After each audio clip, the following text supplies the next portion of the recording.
किसान साथियों, custom hiring centre योजना की लॉटरी में चयनित होने या कहीं नाम आने के बाद आवेदक किसान और कृषि अभियांत्रिकी विभाग और संबंधित बैंक के द्वारा क्या क्या कार्य अनिवार्य रूप से किए जाते हैं जिससे किसान को अधिकतम 10 लाख तक की सब्सिडी प्राप्त हो सके, इसकी संपूर्ण जानकारी हम आपको आगे इस वीडियो में दिख रहे हैं। कृपया वीडियो को पूरा देखें, तभी आप इस योजना को समझ पाएंगे और इस वर्ष या अगले वर्ष में इस योजना का लाभ ले पाएंगे, जिसमें आपको किसी भी प्रकार की कोई समस्या आगे नहीं आएगी। तो चलिए शुरुआत करते हैं। जैसा कि आपको पता है, योजना का लाभ लेने के लिए सबसे पहले तो आवेदक किसान को अपना ऑनलाइन आवेदन करना होता है। ऑनलाइन आवेदन के बाद विभाग के द्वारा कंप्यूटराइज्ड लॉटरी के माध्यम से निर्धारित प्राथमिकता सूचियां जारी की जाती हैं, जो कि लक्ष्यों के अनुसार होती हैं। इसके बाद टारगेट के अनुसार चयनित आवेदक किसानों को अपने डॉक्यूमेंट्स वेरिफिकेशन कराने के लिए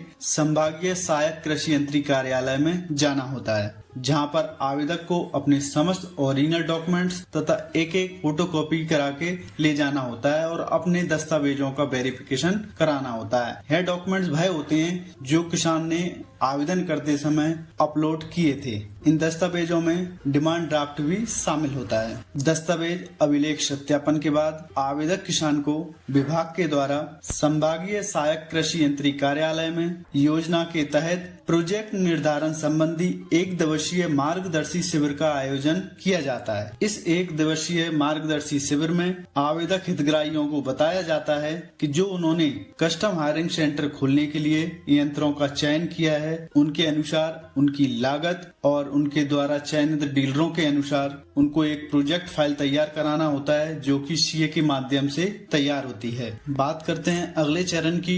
लॉटरी से चयनित आवेदक को सीए के माध्यम से बनाए गए अपने इस प्रोजेक्ट संबंधित रिपोर्ट को सहायक कृषि यंत्री कार्यालय में अपने मार्गदर्शी शिविर के आगामी 10 दिवस में प्रस्तुत करना होता है, कि जिस दिन आपको आपके संभागीय कार्यालय में जो 1 दिवसीय मार्गदर्शी शिविर या कैंप लगाया गया था और आपको जो बताया गया था, उसी के आधार पर जो आपकी प्रोजेक्ट रिपोर्ट, प्रोजेक्ट फाइल तैयार हुई है, उसको आपको आपके संबंधित कृषि कार्यपालन यंत्री कार्यालय में जमा करना होता है। प्रोजेक्ट रिपोर्ट तैयार करते समय इस बात का विशेष रूप से ध्यान रखें, आपने जो प्रोजेक्ट रिपोर्ट तैयार की है उसमें आपके द्वारा चयनित यंत्रों को सही तरीके से दिखाया गया हो, सही तरीके से दर्शाया गया हो। प्रोजेक्ट रिपोर्ट तैयार करने के लिए किसान को या आवेदक को जिन यंत्रों की उन्होंने चयन किया है, जिस डीलर के माध्यम से चयन किया है, उनके सभी के ओरिजिनल कोटेशन लेना अनिवार्य होता है, जो कि प्रोजेक्ट फाइल तैयार करने में सहायक होते हैं। यहाँ इस बात का भी ध्यान रखें कि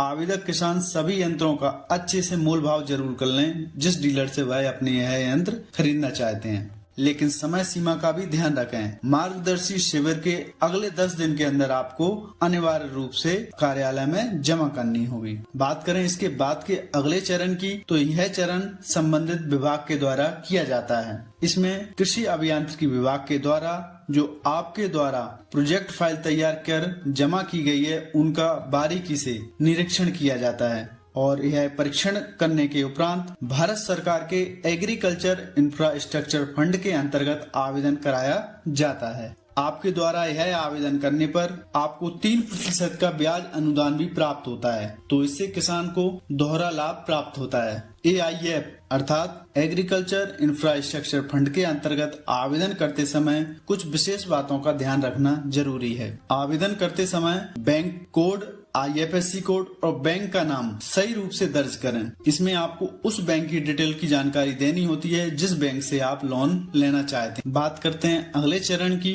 AIF पोर्टल पर आपके द्वारा किए गए आवेदन को अप्रूवल होने के पश्चात आपको अपने बैंक से ओरिजिनल कोटेशन के साथ ही संपर्क करना होता है और बैंक से फाइनल बातचीत होने के पश्चात प्रोजेक्ट की लागत का लगभग 20 से 25% मार्जिन मनी आपको जमा करनी होती है और इसी के बाद बैंक लोन अप्रूव आपका होता है। इसके बाद बैंक AIF पोर्टल पर यह अपनी जानकारी अपडेट करती है, अर्थात यह कार्य बैंक के द्वारा किया जाता है आपके लोन अप्रूवल के संबंध में। बात करते हैं अगले चरण की। आवेदकों को बैंक से ऋण स्वीकृति और मार्जिन मनी जमा होने की सूचना सहायक कृषि यंत्री कार्यालय को भेजना अनिवार्य होता है। यह सूचना आपको AIF पोर्टल पर अपने आवेदन के स्वीकृत होने के पश्चात 1 महीने के अंदर यह सूचना देना अनिवार्य होता है। अर्थात AIF पोर्टल पर आपके आवेदन के पश्चात 1 महीने के अंदर आपको सहायक कृषि यंत्री कार्यालय में यह सूचना देनी होती है कि आपका लोन स्वीकृत हो गया है और आपने मार्जिन मनी जमा कर दी है। यह सूचना आपको आपके द्वारा और संबंधित बैंक के द्वारा देनी होती है। यदि निर्धारित समय अवधि में आपके प्रकरण की स्वीकृति की सूचना बैंक से प्राप्त नहीं होती है, ऐसी स्थिति में आपके आवेदन को निरस्त किया जा सकता है। अब बात करते हैं अगले चरण की। बैंक में मार्जिन मनी जमा होने के उपरांत हितग्राही को शासकीय व्यय पर प्रशिक्षण दिलाया जाता है। जी हाँ, जिस व्यक्ति के नाम से आवेदन हुआ है उसी व्यक्ति को प्रशिक्षण दिलाया जाता है, जो कि शासकीय व्यय पर होता है। प्रशिक्षण में एक बार चयन होने के उपरांत आवेदक को अनिवार्य रूप से प्रशिक्षण केंद्र पर उपस्थित होना होगा। उसके परिवार के किसी अन्य सदस्य के लिए पृथक से कोई व्यवस्था नहीं की जाएगी। इसका अर्थ यह है कि यदि कोई महिला हितग्राही है या कोई ऐसा हितग्राही है, आवेदक है, जिसने आवेदन किया है कि जो बाहर नहीं जा सकता है, तो उसकी सुविधा के लिए अगर परिवार से कोई व्यक्ति और आता है, उसके लिए अलग से कोई व्यवस्थाएं विभाग के द्वारा नहीं की जाएगी। बात करते हैं अगले चरण की। आवेदक हितग्राही को प्रशिक्षण प्राप्त होने के बाद उसको एक सर्टिफिकेट विभाग के द्वारा दिया जाता है और यह सर्टिफिकेट की प्रति आपको बैंक को देनी होती है। जी, के पश्चात बैंक के द्वारा जो आपको लोन अप्रूव किया है उसकी राशि आपके कोटेशन के हिसाब से आपने जिस डीलर का चयन किया है उसी के खाते में ट्रांसफर कर दी जाती है। जी हाँ, आपके लोन के द्वारा मिलने वाली राशि है आपको पर्सनली नहीं दी जाती है या आपके खाते में नहीं दी जाती है, बल्कि आप जिस स्थान से कृषि यंत्रों को खरीद रहे हैं उसी संबंधित डीलर के खाते में ट्रांसफर की जाती है और संबंधित डीलरों के यहाँ पैसा ट्रांसफर होने के पश्चात आपको अपने यंत्रों को लेना होता है और अपना कस्टम हायरिंग केंद्र स्थापित करना होता है। बात करते हैं अगले चरण की। प्रशिक्षण के उपरांत आवेदकों के द्वारा केंद्र की स्थापना किए जाने पर विभाग और बैंक के द्वारा भौतिक सत्यापन की कार्यवाही की जाती है, जिसमें दोनों संयुक्त रूप से आपके ग्राम में पहुंचकर आपने जो कृषि यंत्रों को खरीदा है, कस्टम हायरिंग सेंटर केंद्र खोला है, उससे संबंधित आवश्यक कार्यवाही करने पर आपका इन अधिकारियों और संस्थाओं के द्वारा भौतिक सत्यापन कराया जाता है और भौतिक सत्यापन सफल होने के उपरांत आपके बैंक को credit linked bank ended subsidy के रूप में शासन के द्वारा अनुदान का भुगतान किया जाता है। जी हाँ, आपके द्वारा जो कस्टम हायरिंग सेंटर खोला जा रहा है उसकी अनुदान राशि बैंक को प्रदान की जाती है। बात करते हैं अब अगले चरण की। अनुदान का भुगतान ऋण स्वीकृत करने वाले बैंक को करने के उपरांत बैंक को ऋण की पूर्ण अदायगी किसान के द्वारा की जाती है। जी हाँ, किसान के द्वारा जो लोन लिया गया है उसकी अदायगी समय पर किसान को करना होता है और जिस दिन